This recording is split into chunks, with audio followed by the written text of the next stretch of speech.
why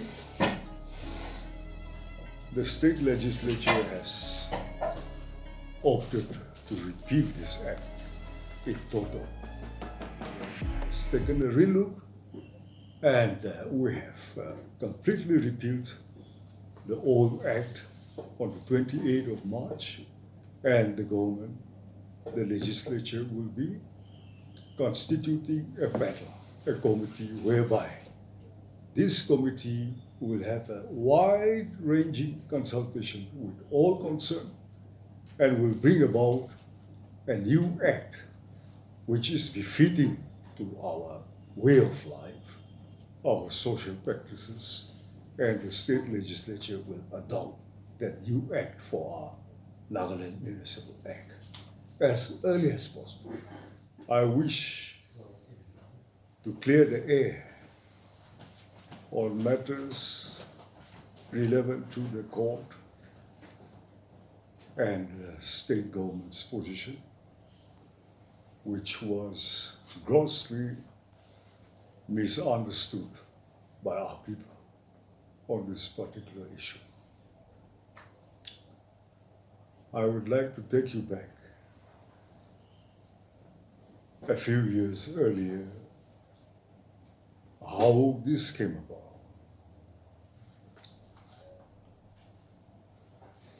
In the year 2001, the Nagaland Municipal Act was enacted by the State Assembly for the first time. In the backdrop of we being a resource crunch state with almost zero revenue, our government had to look out for fundings to develop our state and our towns and cities. And the central government gives funds as aid to our municipalities and the town councils only if we enact a law to constitute the municipal councils.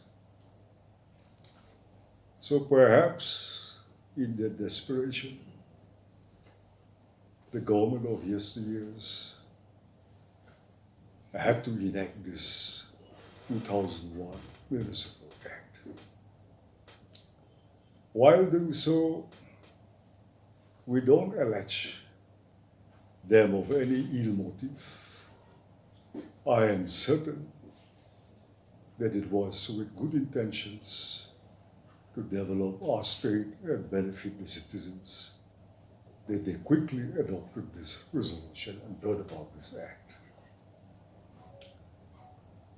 Little knowing the consequences of endorsing Article 243 and the Series A to Z, and with it, the 74th Amendment of the Constitution of India.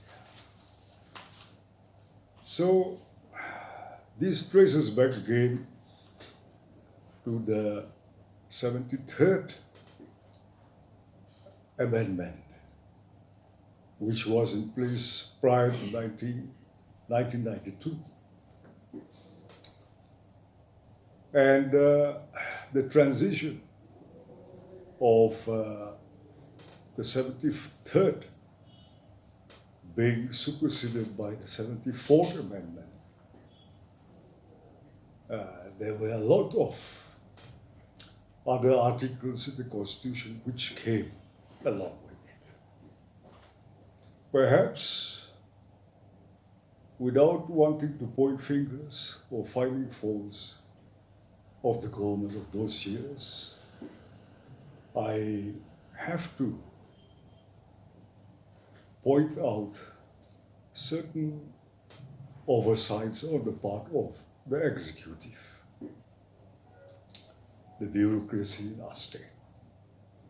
It is their part to properly advise the government of the day. So what happened in 1992-93 was all the secretaries of different states of the urban development departments were asked to put in their opinion, forward their suggestions, if any any rectification is made, to be made. That was the appropriate time. So several secretary level meetings were held, and a lot of correspondence also took place between the states and the center of the urban development department. Whether the new act was appropriate, whether it suited them, whether it will go down well with the states, because India is a vast country and different regions, different states have its own peculiarities. So for an entire year, from 93 to 94, time was given to all the states to react. Unfortunately, if we recall back, we had the municipal departments only a few years back, 2-3 years back. And even the urban development department was only a small cell under the planning department, if I remember correctly. So we had no full-fledged urban development secretary at that time. So I doubt whether there was any correspondence with the Ministry of Urban Development from our state, or whether any secretary represented our state at any level for discussion of this matter. So we missed the bus, and we could never respond to it, and the Act, the 74th Amendment, was adopted by our State Assembly in 2001, just as it was. So along with these central acts, there are so many laws, regulations which come along. So after 2001, our state government had tried to amend certain parts of the Nagaland Municipal Act from time to time, at least 4 or 5 times. But it failed to fulfill the desire of our people. And so we have had a lot of hurdles over the years in our attempts to constitute the municipalities. So we have reached this stage.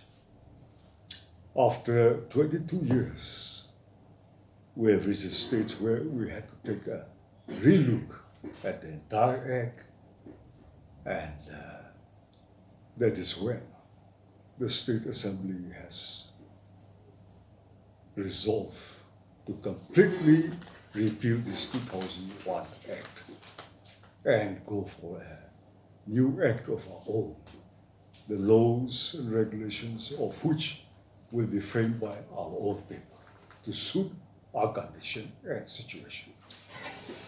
Why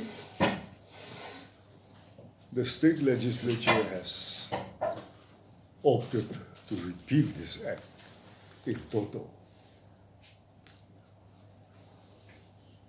The 33% women's reservation came to the fore, and some certain sections of the society dragged the government to the court. So here there was a tussle in between our own people, where the social practices of our Naga society, be it any tribe, does not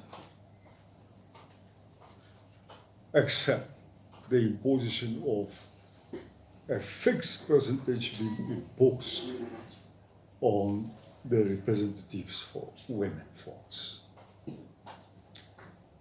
Because it is not akin to our culture and our social practices. We had an extreme custom then and a traditional practice where women were barred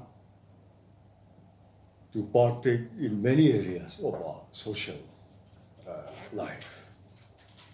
But over the years, we have made a lot of concessions, and to keep pace with time, we have removed all those restrictions, and you have seen women taking part in the former male-dominated areas in our society also, including leadership. I did not say, and you know it well, that in the early 70s also, much before any of the northeastern states had women representatives, we had our late Auntie Rano Shaizan, who was elected to the Lok Sabha, the lone seat from Nagaland.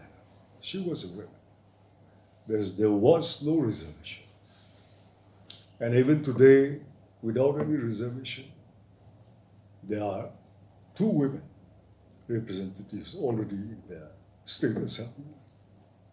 Out of the 3 of them, 2 returned with the mandate of our electorates without reservation. And in so many areas where it was a male domain, in sports too, we have seen women folks becoming wrestlers, where even to cross the procession of the wrestlers entering the ground were restricted by a woman.